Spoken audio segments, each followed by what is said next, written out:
Genial smart news में आज हमारे साथ हैं सुधीर टंडन जी, जो भाजपा में मंडल उपाध्यक्ष हैं और सामाजिक कार्यों में अपना विशेष योगदान कर रहे हैं। आप काफी समय से समाज सेवी कार्य भी कर रहे हैं। आइए आज हम उनसे बात करते हैं। आपका राजनीति में आना किस तरह से हुआ? मैं पिछले 30 साल से भारतीय जनता पार्टी का कार्यकर्ता हूं। अभी तक मेरा इतिहास ये रहा है कि मैं चुनाव के समय में भारतीय जनता पार्टी के पक्ष में काम करता था और काम करने के बाद चुनाव समाप्त होने के बाद अपने व्यापार में लौट जाता था।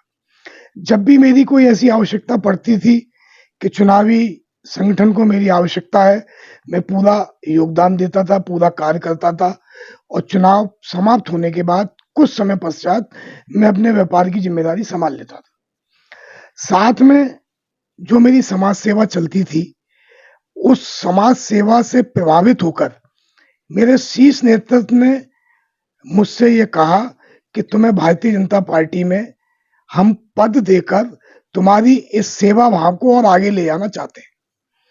लेकिन मैं अपने व्यापार की दृष्टि से उस चीज के लिए तैयार नहीं था। लेकिन जब अधिक समय देना मैंने शुरू किया तो फिर मेरे शीर्ष नेतृत्व के द्वारा मुझे पद दिया गया। मैंने पद की लालसा कभी नहीं करी, मुझे कभी पद की चाह नहीं रही। आज भी मैं भारतीय जनता पार्टी में मंडल उपाध्यक्ष के पद पर हूं, लेकिन मेरा मानना यह है कि अगर आप पद के साथ काम करते हैं तो शीर्ष नेतृत्व ने जो मुझसे कहा था वो बिल्कुल सही कहा था। उससे आपकी एक अलग पहचान भी बनती है। मेरे द्वारा समाज सेवा के कार्य किए जा रहे थे, निरंतर कार्य किए जा रहे थे। समाज सेवा और राजनीति को अगर मिक्स कर दिया जाए तो उसका परिणाम बहुत अच्छा आता है। इस चीज को मैंने पद प्राप्त करने के बाद महसूस किया। पहले केवल और केवल समाज सेवा चलती थी, अब समाज सेवा के साथ राजनीति का जो मिश्रण हुआ उसकी वजह से मुझे एक अलग पहचान भी मिली। मेरा मानना यह है कि राजनीति में 3 प्रकार के लोग आते हैं। एक वो लोग आते हैं जिनको राजनीति में आने के बाद पैसा कमाना होता है, धन की लालच होती है और वो धन कमाने की दृष्टि से ही राजनीति में आते हैं। दूसरे वह लोग होते हैं जो केवल और केवल सेवा भाव से आते हैं। जैसे कि मैं शुरू से सेवा भाव में रहा, उसके बाद राजनीति में मुझे लाकर मेरे सेवा भाव का परिणाम अच्छा आया। और तीसरे वो लोग होते हैं जो राजनीति में आने के बाद अपने धन को सुरक्षित करना चाहते हैं। उनका आने का उद्देश्य केवल और केवल यही होता है कि हमारे पास जो कुछ भी है राजनीति में आने के बाद हम उसे संरक्षित कर लें। राजनीति वैसे बहुत अच्छे लोगों के लिए होती थी, लेकिन अब इसमें कुछ ऐसे लोग भी शामिल हो चुके हैं जो केवल और केवल पद पाने के बाद केवल और केवल पैसा कमाने की चाह रखते हैं। मेरा मानना यह है कि ऐसे लोगों का भविष्य बहुत ज्यादा लंबा नहीं होता है। कुछ समय के बाद समाज में उनकी सच्चाइयां उजागर हो जाती हैं।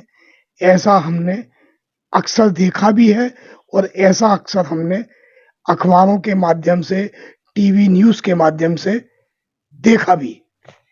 आप समाज सेवी के तौर पर क्या-क्या कार्य कर रहे हैं? समाज सेवी के तौर पर मैं अगर अपने इस निवास की बात करूं तो मैं फ्रेंड्स कॉलोनी का निवासी हूं। फ्रेंड्स कॉलोनी में पिछले 40 साल से मैं निवास कर रहा हूं। मेरी सेवा मुझे विरासत में प्राप्त हुई है। मेरे पिताजी भी एक समाज सेवी थे। समाज सेवी तो वो बाद में थे, लेकिन उससे पहले वो रेलवे में एक उच्च पद पर रहे थे। रिटायरमेंट के बाद उन्होंने अपना पूरा जीवन समाज सेवा में बिता दिया। जो रेलवे के लोग हैं, पुराने रिटायर्ड लोग हैं, वह उनको आज भी नाम से पहचानते हैं। वही खून मेरी रगों में भी है, इसलिए मुझे ये कहने में गर्व महसूस होता है कि समाज सेवा मुझे अपने पिताजी से विरासत में प्राप्त हुई है। कुछ समय पूर्व कोरोना काल आया था। कोरोना काल में लोगों का समय नहीं कट रहा था। लोग ये नहीं समझ पा रहे थे कि हम कितना टीवी देखें, कितना अखबार पढ़ें और कितना मोबाइल देखें। ऐसे समय में मेरे दिमाग में एक विचार आया कि हमारे क्षेत्र में सीवर की एक बहुत बड़ी समस्या है। ऐसी समस्या है कि सीवर ओवरफ्लो होकर सड़कों पे बहता है। मैंने बवाक कंपनी के अधिकारियों से बात करी, उनसे निवेदन किया कि कृपया करके इस समय के लिए मेरे को आप सहयोग दें, जिससे कि मैं अपने उस कार्य को अंजाम तक पहुंचा सकूं। मैंने ये महसूस किया कि उनकी तरफ से भी मुझे बहुत अच्छा पॉजिटिव रिस्पांस मिला और मैं गर्व के साथ कहता हूं कि आज उस समस्या का मैंने समाधान जड़ से कर दिया है। हालांकि समय मुझे बहुत देना पड़ा, 2 शिफ्टों में काम हुआ। रात को 10 बजे एक शिफ्ट लगती थी जो सुबह 4 बजे तक चलती थी, और दूसरी शिफ्ट सुबह 10 बजे स्टार्ट होती थी और शाम के 4 बजे तक चलती थी। पूरी रात के 10 बजे से लेके सुबह 4 बजे तक, 5 बजे तक पूरे क्षेत्र में कंपनी के सहयोग से बवाक कंपनी के जो सबसे बड़ी मशीन है, जिसे सुपर शकल मशीन कहते हैं, उसके माध्यम से उस समस्या का समाधान कराया। पूरे दिन कराया, पूरे रात कराया। आज मैं गर्व के साथ कहता हूं कि जो सीवर ओवरफ्लो होता था वो बिल्कुल 20 फुट नीचे तली में चल रहा है। इसके अलावा मैं माननीय सांसद श्री बघेल साहब का भी शुक्रिया अदा करता हूं, जिन्होंने कोरोना काल में अपनी एक जिम्मेदारी समझते हुए पूरे क्षेत्र को, पूरे शहर को, पूरे आगरा शहर को सैनिटाइज करने का बीड़ा उठाया। मैं उनके साथ सहयोगी के रूप में लगा। मैंने उनको सहयोग किया, उनके साथ गया, सैनिटाइज किया। नतीजा ये हुआ कि उन्होंने एक ट्रैक्टर और 2 लोगों का स्टाफ मुझे मुहैया कराया। फिर वो ट्रैक्टर मेरे साथ रहता था। मैं पूरे दिन कॉलोनियों को जाके सैनिटाइज करता था और जिन घरों में कोरोना पॉजिटिव लोग हो गए थे उनके घरों को किट पहनकर मैंने स्वयं पूरे दिन सैनिटाइजेशन का काम उठाया, किया और काफी हद तक किया। नतीजा हुआ कि कुछ समय के बाद मैं भी कोरोना पॉजिटिव हो गया, लेकिन मुझे उस पॉजिटिव होने का कोई भी गम इसलिए नहीं है क्योंकि जो सैनिटाइजेशन का काम मैंने क्षेत्र में किया, चाहे वो फ्रेंड्स कॉलोनी हो, चाहे वो प्रताप नगर हो, चाहे माधव नगर हो, चाहे माधव कुंज हो, मानस नगर हो, सीओडी कॉलोनी हो, साकेत कॉलोनी हो, न्यू शाहगंज हो, शाहगंज के मार्केट हो, रामनगर पुलिया के मार्केट हो, जहां तक मेरी पहुंच बन पाई मैंने पूरे दिन सैनिटाइजेशन का काम किया। इसके अलावा मेरी कॉलोनी में एक बहुत बड़ा गंदा पार्क, जिसे पूर्व में टट्टी पार्क के नाम से जाना जाता था, उसके लिए मैंने लगातार प्रयास किया और शौच मुक्त इस कॉलोनी को कराया। उसमें मेरा कुछ लोगों ने सहयोग दिया। जिन लोगों ने सहयोग दिया मैं उनका धन्यवाद अदा करता हूं, शुक्रिया अदा करता हूं, क्योंकि उनके सहयोग के बिना भी मैं इस कार्य को पूर्ण रूप से नहीं करा पाता। और आज उसी जगह पे एडीए ने 112 फ्लैट बनाए हैं।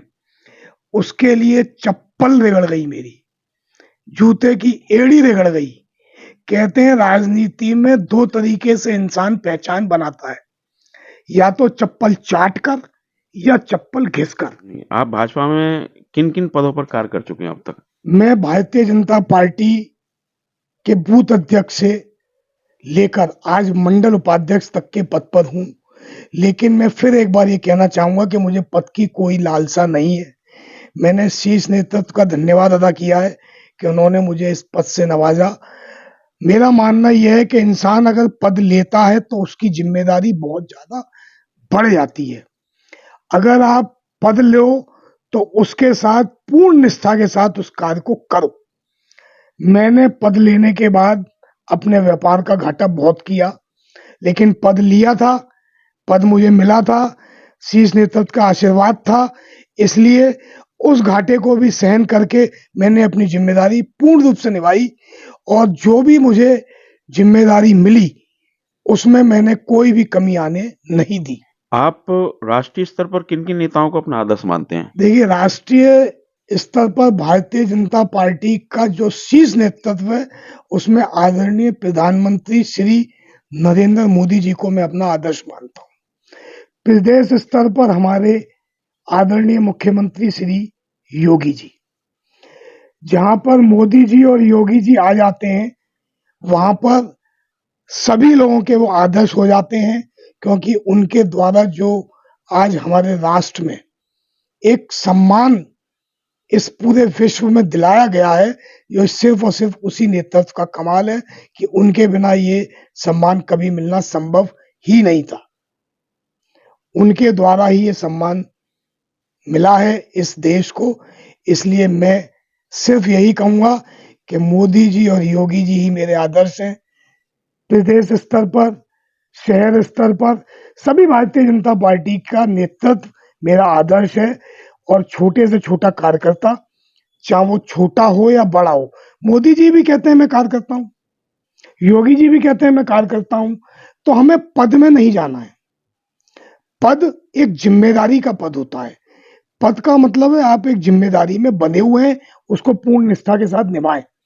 लेकिन अगर कार्यकर्ता बनके मोदी जी कहते हैं कि मैं कार्य कर रहा हूं, तो इससे अलावा किसी और को आदर्श मानना संभव ही नहीं है।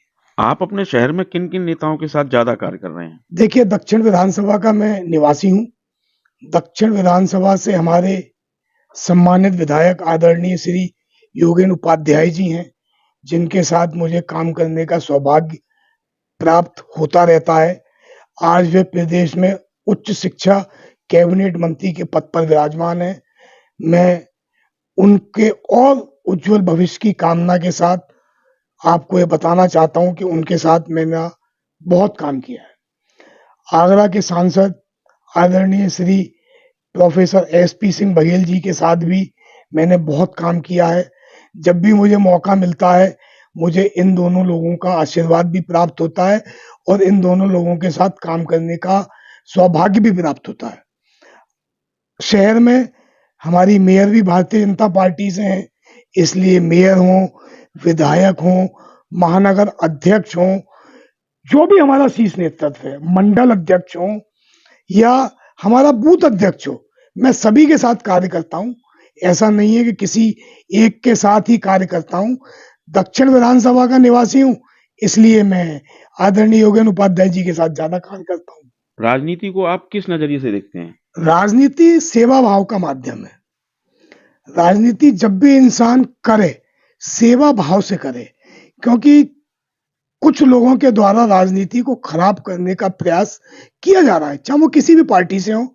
मैं ये नहीं कहता, किसी एक का नाम नहीं लेता, किसी भी पार्टी से हो, कुछ गंदे लोग हर पार्टी में होते हैं और उन गंदे लोगों का भविष्य बहुत छोटा होता है। जब समाज के सामने उनकी सच्चाई आती है तो वो सब उजागर होने के बाद केवल और केवल उनका मुंह काला होता है।